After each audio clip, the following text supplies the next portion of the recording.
好，那这是我们 Process 的第3集。那第3集呢，其实有非常多这个短筹码跟翻牌前 all in 的状况。那当下的状况呢，其实已经接近了这个第2天的晚上，然后是最后的几个盲注级别。然后呢，我还是跟大家分享，就是到底我的筹码量是从多少，然后累积到多少。好消息，小批战队福利全面大提升啦！从现在开始，我们的战队福利从原本的每个月$2000加码到$5000，包含了全新的锦标赛积分榜及首月战队任务，并且我们加开了免费战队锦标赛的场次以及增加奖池。每周的锦标赛积分榜第1名可以获得$200。假设你连续4周都获得第1名，自己算一下。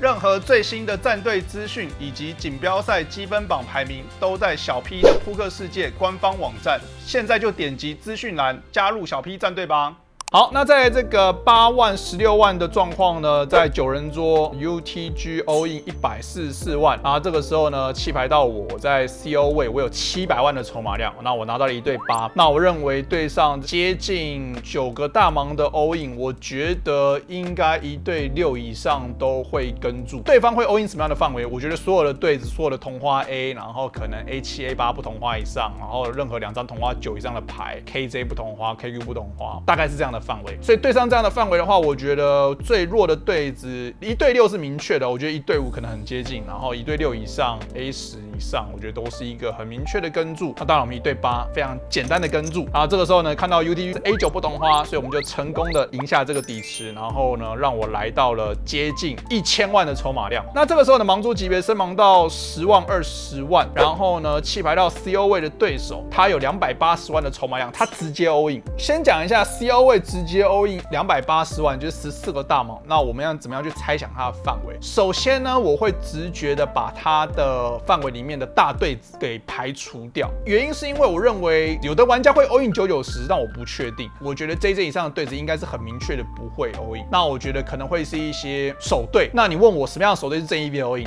所有的手对都是正 EV 的 all in， 1对2、1对3、1对4，然后90同花、10J 同花、KJ 不同花，我觉得2张同花9以上、同花8以上的牌，2张10以上的牌，如果有的玩家会 all in QJ 不同花，这都是正 EV 的 all in 啊。我在大盲，我是1对8，对上他的 all in 范围呢是非常简单的跟注。那我只是在猜想说，我在跟注之前到底有没有大幅领先他的范围嘛？那我们才能做这样的决策。结果竟然看到 CO 位是1对 J 啊，我就不懂为什么1对 J all in， 1对 J 应该是最大的价值，一定是最小加注，然后希望我们拿一些什么同花 A 啊，或是更小的对子去 all in 他嘛。他如果直接 all in， 我1对2、1对3我不会跟，可是他如果 raise 我1对2、1对3我会 all in 他嘛。所以这是一个很明确的，就是他的手牌最小加注，第一个就是就算被跟住了，他这个大对子翻牌后超级好打。然后呢，他会可以让更弱的一些手牌去 all in 他，比如说什么 K10 同花啊、A8 不同花啊，这些牌都会 all in 他嘛。所以呢，他是1对 J 啊，我也是不懂啊，反正呢就输了一个280万的筹码量。那下一手牌呢，一样在10万、20万的筹码量，这时候到我在bottom位，我有700万的筹码量，拿到1对 K， 我加注到40万。小盲位的玩家 all in 120万，然后小盲位是 AJ 不同花，那我们1对 K 当然跟住，然后我又淘汰一位玩家。然后呢，到了本日的最后一个盲注级别是15万、30万，我很久没有打到30万的大盲，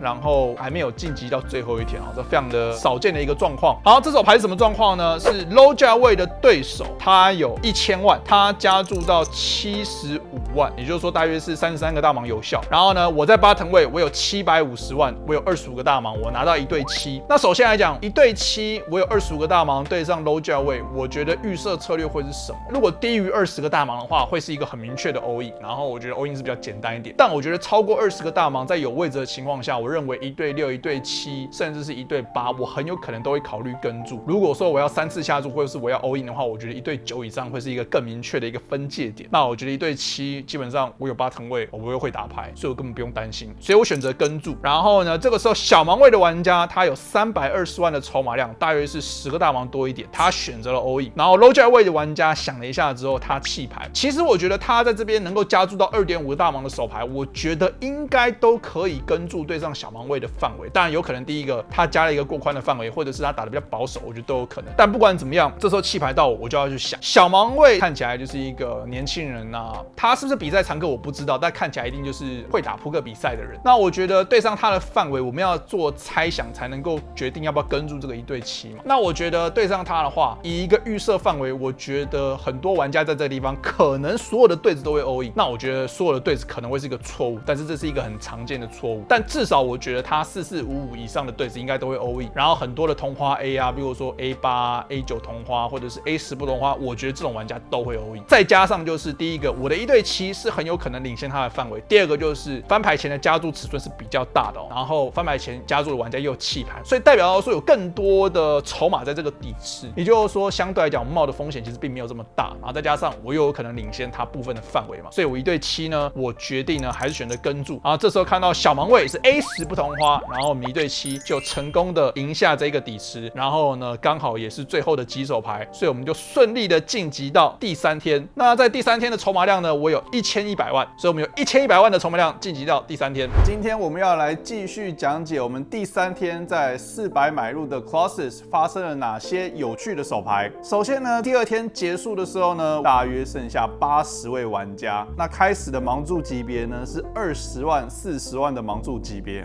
非常大的一个盲注。那第一把有趣的手牌呢是这个 low 价位的对手，他大约有680万，大约是16.5个大盲，他选择加注到80万，弃牌到我在大盲位，我有1100万的筹码量，所以我大约有27个大盲的筹码量，我拿到了 A10不同花。那我觉得这个以大盲位的 A10对上 low 价位刚好是一个分界点就是说我们最常记的就是55的对子以上，或者是 A10不同花对上 low 价位，大概是一个最弱可以全下的一个范围。但也实际上的话，我自己会觉得这种最边缘的手牌拿来跟注都会是一个比较好的策略，原因是因为大部分的玩家可能在这个位置的加注范围不会到预设范围这么宽。那如果说它紧一点的话，那这个就不会是太正 EV 的翻牌前 all in。那我觉得这个逻辑应该是蛮直觉的尤其是我觉得跟注也没有什么问题嘛，我在大盲位，所以呢我们选择跟注。那翻牌是 J42彩虹面，底池220万。那我过牌，它持续下注55万，大约是1/4的底池。我们这边 A10的话，在 J42不同花的牌面下，我觉得应该是一个很明确的跟注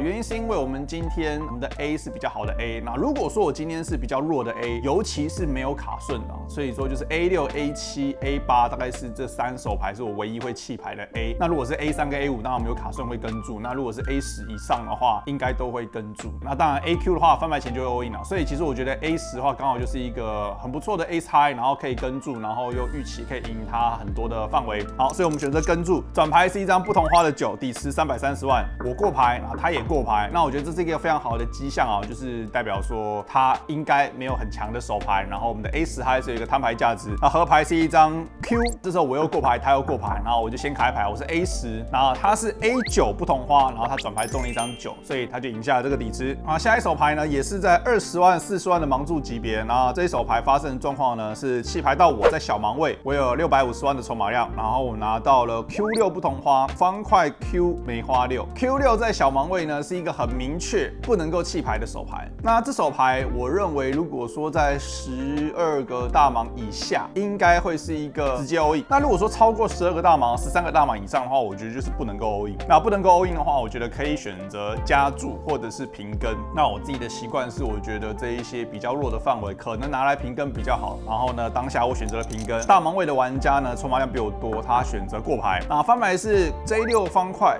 黑桃9，底池120万。然后我们的策略的话，我觉得中了一个底对应该都会是比较高频率的过牌。中队跟顶队呢，尤其是比较好的踢脚呢，我会拿来下注比较多一点点。那当然，因为这是小大盲所以所有的策略都会是一个混合策略，没有说我一定什么范围一定会怎么做。那我当下呢，我觉得选择过牌比较好，所以我选择过牌。然后这时候大盲会选择下注一个大盲，那我们这个非常轻易的可以跟注我们中了一个底对，没有问题。转牌来一张梅花10变成是6、9、10J， 我们多了一个双头顺的听牌，然后我们有一个底对。这时候我又过牌，对手又下注，在200万的底池呢，选择下注125万，大约是2/3。那我们这边的话也是是非常简单的跟注。那合牌来了一张非常好的牌，梅花8，底池450万。这个时候我们就有一个顺子啊，就变成是8、9、10J， 然后6，所以我们 Q 是一个顺子，而且是上面的顺子。那这个时候我就要想说，我们的预设策略，如果我们翻牌 check call 转牌 check call 的话，合牌的预设策略呢会是一个高频率的过牌。但我当下呢，其实我实际在想，下注有没有下注的好处，又或者说过牌的好处到底是什么？那我认为这手牌过牌的最大的好处是，对手他会下注任何下面的顺子或上面的顺子，包含任何的两对，我觉得他都应该要下注。两对我不确定有的玩家会不会下注，那我觉得这是最大的差别。如果说第一个他的炸胡不够多，或者是他有很多的两对，甚至是下面的顺子，如果他不会下注的话，那很明确的是他不会下注，但是我下注他会跟注。那按照这个逻辑的话，我就觉得那我领先下注会有一个还不错的效果。但我觉得这取决于如果说你知道对方是一个非常疯狂的玩家，他很多牌都会炸胡，那我觉得过牌的期望值可能比较高。那这个期望值的来源就在于他很容易炸胡，所以我觉得这是一个很合逻辑。那我当下其实我觉得以我的经验来说，他的样子不完全像是这样子的玩家。如果说我下注半个底池，还有机会跟注，那我觉得是一个挺不错的状况。所以我想了一下之后呢，我选择了下注230万，大约是半个底池。然后我觉得如果我是他的话，我觉得有很多的两对下面的顺子比如有7的顺子一定会跟注，一定会输给我，这是确定。但我认为在他的范围里面，我觉得有很多的顶对或者是两对的手牌，应该都有可能考虑会抓炸胡，或者是考虑会跟注。所以我觉得当下选择下注。这个时候呢，大盲位他想了还蛮长的时间那应该超过2分钟有，然后他决定弃牌，所以我觉得也 OK 赢下一个还不错的底池。下一手呢是一个翻牌前全下的状况这时候呢是弃牌到bottom位的玩家，这个对手呢他有610万，在40万、80万的盲注级别，所以大约是低于8个大盲7到8个大盲左右。那我在小盲位，我有1000万的筹码量我有13个大盲，那我拿到了1对6。那面对bottom位的 all in 的话，我觉得小盲这张7个大盲的 all in， 应该是所有对子都是正 EV 的 all in， 然后1对6更不用讲，所以呢我们就直接 all in。然后2位摊牌，看到bottom位的玩家是这个 K6 同花，然后我是1对6。那很不幸的是翻牌就一张 K， 所以呢我的筹码量就从1000万损失了610万，剩下大约不到400万的筹码量。那我们当下的盲注级别是40万、80万嘛，所以紧接着在过几手牌之后呢，弃牌到我在 hijack 位，我有390万的筹码量，大约是5个大盲，我拿到了 AQ 不同花，然后很明确的 all in。大盲位的玩家跟注，大盲位的玩家是 AJ 同花，那我们筹码又翻倍。接下来的盲注级别呢，来到了一个非常大的一个数字，50万、100万的盲注级别。这个时候呢，弃牌到 CO 位的对手，他有4000万的筹码量，他有40个大盲，他选择直接 all in。那选择直接 all in 的原因是因为我们后面的玩家筹码量都很少，然后到我在大盲位，我有1160万，所以是11.6个大盲。那我拿到了 AJ 不同花，那是一个很简单的跟注。那我们讲一下，我觉得我的跟注范围对上 CO 位的10个大盲，我觉得预设范围可能是 A5 不同花以上，所有的同花 A， 所有的对子22可能接近，但我觉得所有的对子跟注都没有问题。然后 K 的话可能会是 KQ、KJ 不同花，然后同花的话可能是 K10同花。QJ 同花我不确定会不会跟注，可能是正 EV 跟注，但我觉得实际上考虑到 ICM， 考虑到大部分的玩家 all in 可能比较紧一点，那我觉得 QJ 同花可能不会跟注反正大概知道我的跟注范围大概是长这样子。那这时候呢 AJ 当然是非常简单的跟注，然后我们看到 CO 位的对手呢是 A7 同花，所以呢我们的筹码量又从了1100万又翻倍。这个时候呢来了一手牌，是一个单挑的状况，小盲位我有2300万就是23个大盲，我拿到了13同花、13黑桃，那我们选择了平跟。那我觉得这种同花牌，第一个绝对不会弃牌，然后我觉得最弱的同花牌，当然你要拿来加注的炸胡，我觉得也可以。但我的预设范围应该是高频率的跟注，所以呢我选择跟注。大盲位的玩家呢，其实筹码量蛮少的，他只有1100万。那如果说你考虑到这个翻牌前的 all in， 如果是同花10的话，我记得14同花应该是一个最弱的范围。当然，我觉得14跟13很接近我觉得都是一个大盲位不会跟到正确的频率的话，那我觉得这2手牌都会是正 EV 的 all in。但问题就在于，它是正 EV 的 all in， 它也可以是正 EV 的跟注，所以取决于说我觉得这次手牌如果进行到翻牌后，他是不是一个比我强的玩家，还是比我弱的玩家？他如果是一个比我强的玩家，那我可能偏向翻牌前正 EV 的 all in 就推一推了。那如果说他是一个普通的玩家，或者是我觉得400块买入的比赛，大部分翻牌后都没有打得特别好，尤其是很接近后期可能会打得特别害怕的时候呢，那我觉得走到翻牌后其实不是一个太大的问题。所以呢，我选择跟注，他还选择过牌啊，非常的好。那翻牌是18.6，300万的底池。然后呢，我认为我的最弱的10，譬如说12到15之类的手牌，会是一个高频率的跟注。如果是16、17以上的踢脚呢，会是高频率的下注。那这是我的一个习惯啊，原因是因为我们踢脚越大，我们期望下注可以被我们更弱的踢脚跟任何的手队跟注嘛。所以呢，当我们今天过牌的时候呢，还是要有一些不错的顶队可以来抓账啊，这个逻辑应该是非常的合理的。我过牌啊，他也过牌，那基本上他过牌来告诉我什么？他绝对不会有任何比我好的手牌。转牌来了一张 J， 虽然是高牌，但是你要知道的是，我们双方的范围都是非常的宽。大盲位的范围是100%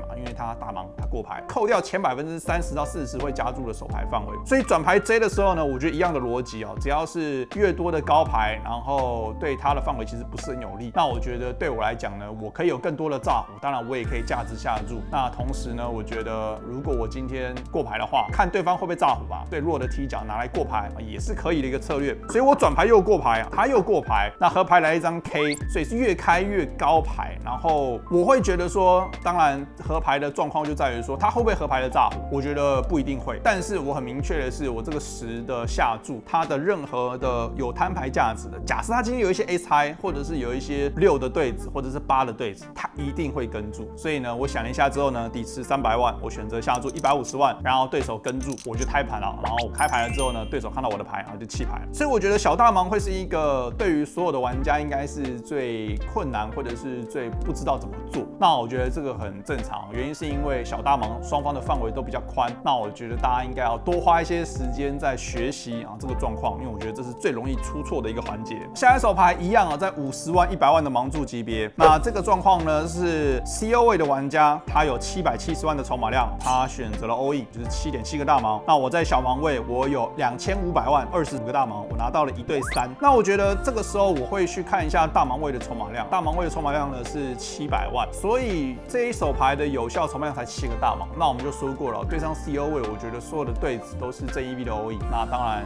33也是对子嘛，所以呢我也选择了 all in。CO 位的玩家是1对6，所以我们损失了770万。那我觉得这个是可以接受的，就算是走到比较后期，可能会考虑到说，ICM 可能会弃牌到最弱22或33的对子，但我觉得单纯的是以筹码期望值来说，只要对子是正 EV 的，可以让我赢筹码，就算风险比较大一点我觉得都是可以接受的一个范围。所以呢，这手牌我是觉得是很满意，虽然说输了，但是我觉得决策是很满意的。好，那下一手牌呢是在这个50万、100万的盲注级别，然后呢是弃牌到我在 Hijack 位我也有1750万，然后拿到了1对10。那我们在 Hijack 位1对10的话，应该是一个很明确、很简单的最小加注。然后呢，大盲位的玩家是一个筹码量在我们桌上是最多的玩家，比我都还要多。然后他直接 all in 我，那当然1对10应该是一个很明确的跟注。17个大盲应该什么对子我会跟注？我觉得88以上很简单，我觉得77应该也会，我觉得66大概是一个最弱可以考虑的手牌。那如果是22到55，我应该都会弃牌，大概是这样子的范围。那1对10就超级强。那这个时候呢，对手的手牌呢，大盲位是1对8，所以呢，我们的筹码量又从1750万翻倍到接近3650万，进入到了最后3桌拆桌，然后剩下最后3桌，然后是27位玩家。有一个小小的资讯呢，就是26位玩家有一个 pay jump， 就是有一个奖金差额。所以呢，一拆桌27位，然后稍微的所有的玩家呢，只要是翻牌前的 all in， 大概都会拖一点时间，甚至是会留一点筹码，让自己增加获得 pay jump 的一个机会。所以这个时候呢，马上就有人利用这一招。这边的盲注级别是60万、120万，然后呢，弃牌到小盲位，它是600万的筹码量，大约是5个大盲。然后这个时候呢，它基本上它就是 all in， 但是剩一个筹码。那我在大盲位，我有4000万的筹码量，我拿到了 K10方块。K10方块是一个5个大盲，非常简单的 all in 嘛，因为它只有5个大盲。那这个时候呢，我就 all in 它，然后他就在想，那我觉得他在想也 OK 啊，反正我们大家都有一个共识嘛，就是你不要太夸张啊，我们大家都会给你一个合理的时间。然后想一下之后呢，他还是跟住啊，他当然要跟住嘛，他都已经剩下一个筹码，所以他是 A7 不同花我是 K10 同花。那翻牌是 Q63，转牌 K 非常好。然后呢，合牌无关紧要，所以我们就淘汰了这些玩家。然后呢，下一手牌也是一个翻牌前all in的状况，60万、120万的盲注级别 ，Hijack High 位的玩家直接 all in 1200万，刚好是10个大盲。然后这个时候呢，我在小盲位我有4500万，然后我拿到了 AJ 不同花，然后我也 all in。High 位的玩家呢是 A4 梅花，所以呢我的 AJ 又淘汰了一位玩家。在今天呢，我讲到这么多手牌啊，就基本上有记录的，我们都跟大家讲。所以从一开始呢，我有1100万的筹码量，大约剩下不到30个大盲，发生了非常多有趣的手牌，然后一度掉到剩下5个大盲。最后面的这几手牌呢，其实都是基本上都有领先啦，除了一对小队只输给一个66之外。那我觉得这一个手牌呢，我觉得处理的状况都非常的好。那这场赛事呢，其实比较令我意外的是，平均筹码稍微会少一点啊。虽然说是一个40分钟的盲注级别，但是其实桌上有非常多不到20个大盲的安排前全下的一个状况。那这也是为什么我特别的希望啊，所有的观众呢都应该要去学习低于20个大盲翻牌前加注，或者是跟注，或者是3次下注的一个策略。原因是因为这都是非常重要，而且会很常见的一个状况。那其实这个没有什么